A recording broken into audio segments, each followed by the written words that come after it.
जय जगन्नाथ आपण मानकु मो चैनल को स्वागत करुछि। आज मु कहिबी कुंडली रे कन्या राशि रे चंद्र थिले 12टी भाव उपरे की प्रभाव पड़े। चंद्र आउ कन्या राशि रो स्वामी बुधंक भितरे सम संपर्क थाए, माने न्यूट्रल रिलेशनशिप थाए। चंद्र बुध को मित्र भावंती किंतु बुध चंद्र को शत्रु भावंती।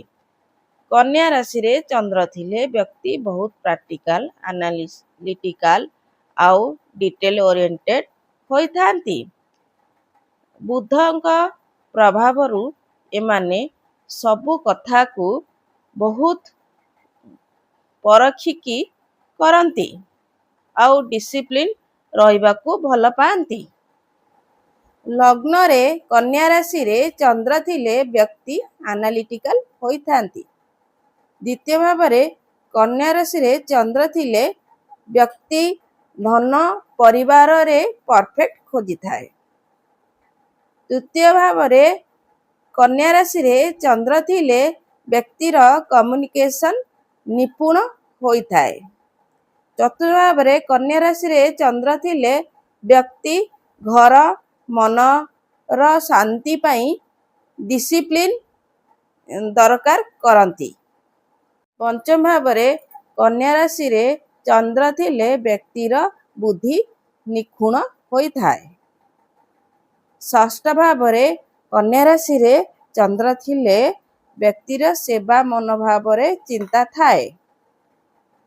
सप्तम भाव रे कन्या राशि रे चंद्र थिले जीवन साथी एनालिटिकल होई थाए। अष्टम भाव रे कन्या राशि रे चंद्र थिले व्यक्तिर रिसर्च रे रुचि बढ़े।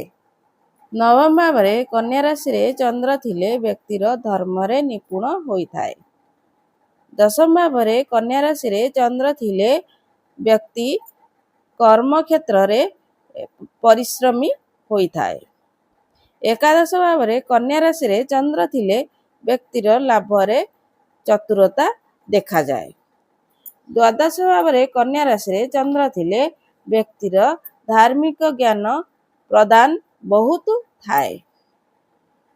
आपण मानकु जदि मो चैनल भलो लागुछि लाइक करंतु, शेयर करंतु, सब्सक्राइब करंतु।